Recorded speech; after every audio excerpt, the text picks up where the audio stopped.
We do have a couple of excellent panellists in Julie Slapp from FLAIR and Emma Fawcett from MYOB, and Harry Godber from FLAIR is coming up as our moderator. Harry, come on up. Of course, he is an independent director at FinTech Australia, and he advised the Turnbull and Morrison governments on financial regulation, superannuation, technology and innovation policy. If you look very closely when you're talking to him, you'll still see the marks from the bricks where he was bashing his head against the wall. But he did actually have quite an amazing time because he oversaw the launch of the Australian Space Agency, and I reckon, in my book, that makes him incredibly cool. Of course, the consumer data right, which makes him incredibly useful, led the Australian Government's FinTech strategy and negotiated a key passage of legislation in response to the Banking Royal Commission, which actually puts him at God level to be able to do something like that. So guys, he's the head of strategy and general counsel at FLAIR. He helped with the company's sale to private equity last year. Go wild for Hazard! Come on, crowd! Welcome into the stage. Then, speaking of FLAIR, well, at FLAIR HR, we have the General Manager of Super, Julie Slapp, Super and Investments Executive with experience in both front-end digital and a broad range of customer and back-end registry and funds management capability. It sounds like you should have a cape. Please welcome Julie. And finally, from MYOB, where she's the General Manager of SMEs, Emma Fawcett. She has extensive experience in transforming and scaling businesses in the B2B space. Her background includes media, marketing and technology leadership. She's passionate about building high-performing teams to achieve amazing outcomes. You're about to have 30 minutes of amazing outcomes. Ladies and gentlemen, please welcome our panel. Over to you, Harry. Thank you so much, Simon. Thank you. Is this one on? I think it is. There we go. That's better. Thanks so much, Simon. A pleasure to be here and pleasure to be in such illustrious company. So superannuation isn't particularly a focus area of Intersekt conferences past, despite it being a $3.5 trillion pool of what is one of the largest private savings pools in the world. It's also become evident over the past few years through the Royal Commission's work, through work of the Productivity Commission, that there are some significant technology gaps that exist within the super system. And those gaps exist for funds, for employers, and for consumers, for members of funds. The Royal Commission identified several quite serious deficiencies in the way that the superannuation system works, and particularly in terms of engagement, accountability, and efficiency within the super system. And we're really fortunate to have a compulsory superannuation system in Australia, but it's particularly important, given the compulsory nature of that system, that the system works for the sole purpose of providing people's retirement outcomes. I think the government has responded recently with legislation over the past few years that has significantly shifted how the sector operates. Julie Slapp, who's GM of Wealth at FLAIR, has had quite a storied career in financial services and superannuation, and you've been working in the super industry for over 2 decades. Can you explain to us how the structure of superannuation is changing, and what's brought that change about? Yeah, thank you.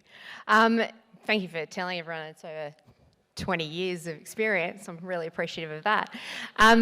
Super really grew from employers, and particularly large-scale employers, actually providing an employee benefit. So you have some superannuation funds that have been around for over 100 years, and that is the beginnings of it. But then you started to see superannuation become part of industrial awards.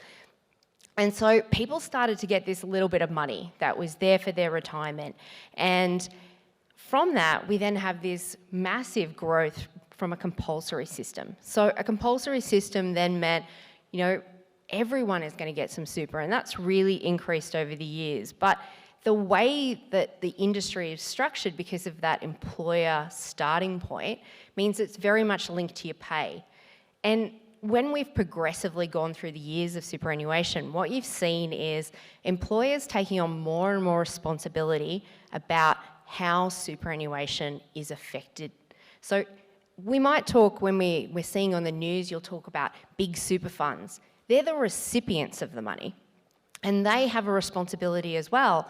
But you've actually got employers who are on the coal face of it. They're the people who have to submit your SG contributions. They have to try and do that in a timely manner. You know, do you know exactly when your superannuation is going in? I can tell you that there's a spike every quarter, which means that some people are only doing it on their legislatively required days. I used to have a neighbour and she told me at one point that her employer just wasn't making contributions for her. That might be because they don't understand the system. They don't know when they need to pay, or they're just a dodgy employer. It can be any of those. But you've seen the system grow, but still have this immense burden on employers. Now today that looks like everyone has to, when they start a new job, they need to submit a choice form. It says, you know what, this is the super I want this to go in. And the idea behind that is that once you've selected a super fund, you probably want to stay with it. You want to choose that super fund, and you should have the right to tell your employer. Unfortunately, the Productivity Commission found that less than a third of people were actually submitting that choice form. And the result of that was, in fact, that people were ending up with multiple accounts. You may have heard that you should look for your lost super. I don't know if anyone's done the search. You can do it on the ATO, on your MyGov site, but you might find that you've got some super out there. I encourage everyone to do it. But that's because we kept opening superannuation funds with every employer we went to. And so the result of that is now that choice forms should be compulsory. They should be something that everyone has to do. And what we're seeing now is that when someone doesn't submit that form, the government has imposed something on employers so that you need to look up which fund that they're already in. So it's stapled to you. So whatever fund you've chosen, it's now stapled to you. But that's just another obligation on an employer. And I was reading an article today a friend sent me. One of our favourite restaurants is closing down. Sixpenny in Sydney. It's a lovely restaurant. You've got until New Year's Eve if you want to go and visit. But one of the things in the article was that this employer was noting that the compliance burdens on them in the last year have been some of the greatest that they've seen. And that's not, I didn't mention superannuation, they were talking about workers' comp. They were talking about pay rates. If you're in the restaurant industry, paying the right thing, it's very topical. Make sure you're doing it. So they've got so many things that they need to consider. Superannuation, though, the first obligation starts with that employer.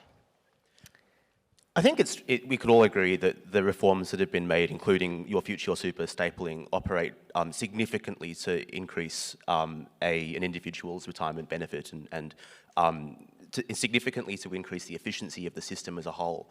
MYOB would bring a really interesting perspective here, Emma, because as Australia's leading payroll provider, you pay 1 in 5 Australians. What are you seeing on the employer side around how people are interacting with these obligations? Yeah, I think everything you said, Julie, is right. It's fantastic for employees, but for employers, the burden is just huge. I mean, a lot of you here probably run small businesses or work in small businesses.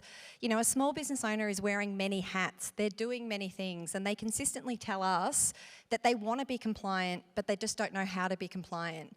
And if you look at the employee onboarding experience, where this super form is collected, and now the burden is on the employer to go and figure out which super fund is stapled, that is a largely manual process. So that is being done in most small businesses that we see across our network by paper. So that's a paper form, going out to employees. It's all paper coming back in. It previously wasn't done on platform. And as a result, it's taking the employer at currently 45 minutes per employee. And that burden has just increased greatly with these new stapled fund changes. And the other thing we see is that we recently did some research to understand how much small businesses have absorbed of these changes and what they needed to do. And 40% are completely unaware of these requirements. And we also see through their activity on platform that they are paying super quarterly. So they're paying it quarterly, they're unaware of this requirement, and in our payroll system, we can see that only half have even nominated a super fund, so they don't even have a default super fund. And so I hear about these changes, and my husband's a small business owner, and I talk to him about it, and he's like, I don't know what you're talking about. Because small business owners also behave like consumers. So their care factor about super is a little bit on the low side as well. You know, it's not something that they wake up every day and think about, but we know that they want to do the right thing, and we think it's our job to try and help them be compliant and to do the right thing by their employees. So I think this is the first significant technology gap that we've identified here in the super system in its sort of new form. What's MYOB doing in response to assist those businesses? Yeah, we've been around for 30 years plus, MYOB. I don't know how many people know this, but we were actually Australia's first ever unicorn, so first ever $1 billion business, and we've been innovating ever since. And we've moved so far beyond accounting, really trying to digitise workflows and help small businesses. And it's one of the reasons we actually invested and acquired Flare, because their digital onboarding process we thought would be so valuable for the hundreds of thousands of small business owners that we have on platform that are paying people. As Harry said, 1 in 5 Australians are actually paid via our platform, and we could just see how inefficient that was. So what we've done about it in this case is we're digitising that workflow. So we worked with Flare over the past couple of years to really deeply embed that digital onboarding workflow and make that available. And what we saw pretty much immediately was we turned that on and employers took it up. So we overnight turned what had been a paper shuffling exercise into a digital experience, and we're really committed to doing that. So I would say digitising the workflow is one really key thing we're doing, but then education. Like, we try and do the best that we can. The government actually leans on us a lot to help educate small businesses in their compliance. We're often consulted pretty early in these matters about how are we going to get small businesses to adopt these things. So we do a lot from an education perspective too, and trying to make, I know Julie you love it, but trying to make super a bit fun for them to understand. It's not that fun. And I am a person that has 3 super accounts too that I need to consolidate. Julie, tell us a bit more about the Flare platform. Flare, of course, onboards with MYOB and other technology partners a third of the workforce in Australia when they start a job. And by onboarding, you mean it allows people to automate on the business end the collection of that critical employee data, including super choice forms. But of course, the sole purpose of the super system is to benefit members and to benefit employees' retirement outcomes. So what have you seen through Flare's data and Flare's experience with that sort of large data set of the workforce in terms of how members are benefiting from a public policy perspective? Yeah, I mean, public policy, that might be a bit rich for what I'm seeing, but I'll share some of the outcomes with you. So I don't know if you're all aware, but about 2.9 million people start a new job each year. So that's from last year. And what we're seeing from a digital onboarding experience is that around 70 to 75% on any given week actually bring their own super fund. So I'm already increasing from the third of people that ever submitted the form. So that's a double, 70 to 75.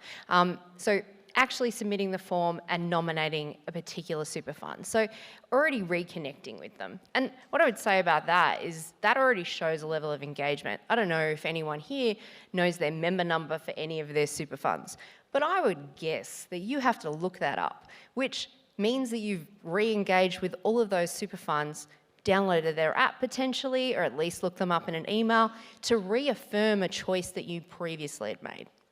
And then we have a group of people, so around just over 50% of all new starters into jobs each year are either first-time people or people returning to work after a period of greater than 12 months. So you've also got people that choose to to start a new fund. So that can be the default fund, it can be another fund, whatever they would like to do. So they're starting a new fund.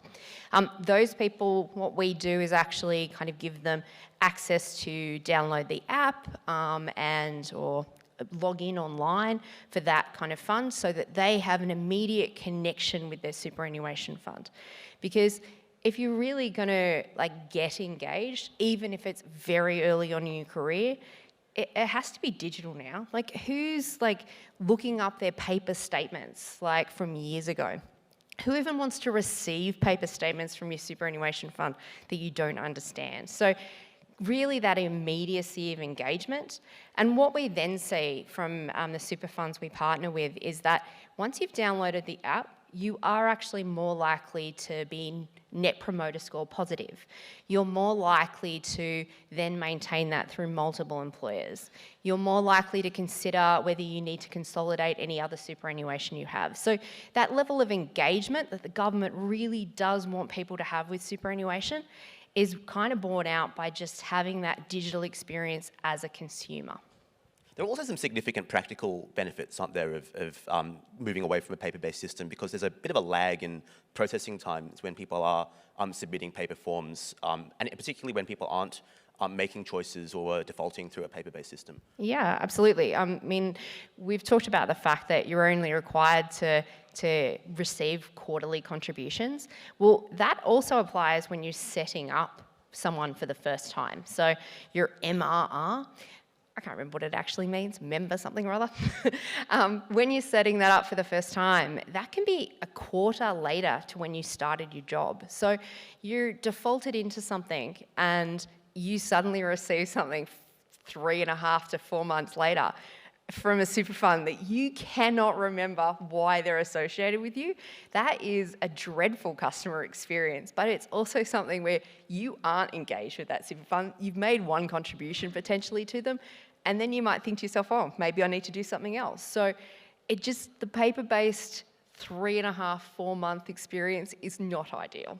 Now, Emma, on the topic of superannuation payment times, there are some interesting regulatory changes on the horizon. What is this going to mean for consumers and for employers when super becomes payable on payday in 2026? Yeah, when super becomes payable on payday in 2026, that is going to be a nightmare for small businesses in the last 2 months of 2025, because our experience with things like single touch payroll and other compliance changes that have come through historically is that you can start educating a small business well ahead of time. That's tomorrow's problem. And it's tomorrow's problem until the deadline is 2 weeks away, and then they panic and they reach out for whatever solution is nearest to them. We've seen it time and time again over our history. So yeah, so that change is going to mean that employers are going to have to move away from this paper-based system, because they need to do that super obligation at the point when they're collecting bank details and tax file numbers and all of that. They need to do that then, because they need to pay it immediately on first pay, right? And I think for employees that's great, because if you're, as Julie mentioned, if you're getting paid super quarterly, you've got to try and remember when your employer is paying it, and then if you want to go check, you've got to go check then. Versus if you know I should be getting super paid every pay, that's easier to go and check. And it also is more money for you, right? Like, it's more money in your super account for longer, compounding. But yeah, I think for a small business, you know, and the small businesses in my world are small, right? They're often businesses employing only 4 or 5 people. That's the average. That's a huge overhead to have to carry. You know, suddenly something I'm doing 4 times a year, I've got to do 12 or 26 or even 52 times a year. A lot of small businesses pay weekly. They definitely skew to paying more frequently than larger businesses. You've suddenly introduced a whole level of overhead. So we're already prepping for that in 2026, and we know that last quarter of 2025 is going to be busy as we help a whole bunch of employers really come to grips with that really big change. And Julie, just to define how serious an issue this is, the ATO has been quite heavily investing in monitoring of super payments and non-payment of super. What are the sorts of consequences that businesses face when they don't comply, and of course in 2026 when those more onerous obligations come in? What are the sorts of risks? Well, I think, you know, there is financial, tax, and ultimately there can be imprisonment. Like, you really don't want to go into jail because you didn't pay superannuation or didn't pay it on time, but that can be one of the implications. So it is incredibly important. I mean, we've got already penalties in place for non-payment, which it does include both paying the amount, paying extra to the employee, but also losing out on tax deductions that you would otherwise be entitled to. So all of those really add up to when you've kind of digitised the monitoring, when you can see it really happening in a much more live way, because they've invested in that kind of technology that means that they can be really on top of the game, as opposed to only picking it up at kind of a year-end cycle or on an audit. This will give them the ability to pick it up much earlier and hopefully take action that is, not as severe as all of those penalties, but it will give them the chance to be a lot more on top of it and a lot more penalising employers right from the moment. Yeah, it's an extraordinary opportunity for FinTech to step in and assist. One of the sides we probably haven't seen since single touch payroll came through several years ago, which was a watershed moment for a lot of employers who were conducting their business processes manually. Another very topical regulatory change that we've spoken a lot about over the course of the last couple of days is the extension of the consumer data right, which of course is intended to, at some point in the next few years, extend to super. MYB and Flair recently worked on a submission to government on this. What are your thoughts on the impact of CDR going into super and how it's going to benefit? Yeah, I mean, if you think about super, it's this huge pool of savings. I think it's 3.5 trillion, right? Like it's one of the largest pool of savings in the world. And it's your money. And I think a lot of people forget that it's actually your money. And like any other financial product, we believe, and Flair believes, that it should be subject to the same kind of scrutiny and regulation and opportunity as every other financial product. So extending the CDR to super, I think, is a really good thing.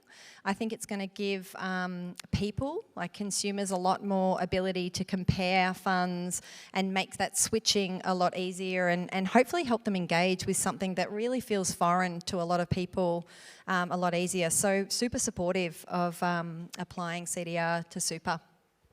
And just to finish, Emma, you mentioned earlier that MYOB was Australia's first tech unicorn, but since then you've had a really strong record of investing in, supporting and acquiring fintech companies, and of course you did end up acquiring Flair at the end of last year in what was one of the most significant fintech transactions in Australia. Tell us a bit about your approach to collaborating with and embedding fintech solutions outside of the MYOB ecosystem, because it's something that I think from an incumbent is somewhat unusual to see. Yeah, I mean, we're really proud of our OG status. And when you look over the past 30 years, geez, it's been a wild ride. We expanded globally, contracted again, expanded to New Zealand. We've acquired, we figured out, because we were doing a bit of a 30-year wrap-up a couple of years ago, acquired 19 other businesses in that journey, because if you don't continue to innovate, you die, right? And one of the things that we've been trying to solve, our mission is to help businesses start, survive and succeed. And when we go and talk to small businesses, and this has not changed in the entire history of MYOB, and say, what's the number one thing we could help you with? They're like, cash flow. What keeps you awake at night? Am I making any money?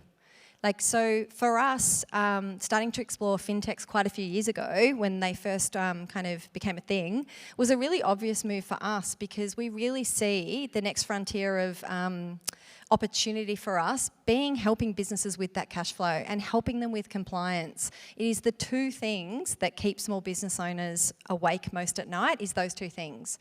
So we've obviously, we're really proud of our acquisition of Flair. I think it's really cool to see, an Australian OG, acquire a really fab fintech in, as you said, Harry, I think it was the largest acquisition we've seen in the space. And what we've been able to do with Flair is amazing. The value we've been able to add to our small business customers. We worked out our average customer, our average small business is saving 3 hours a year through using Flair's onboarding journey on platform, right? Like, that's huge for a small business owner.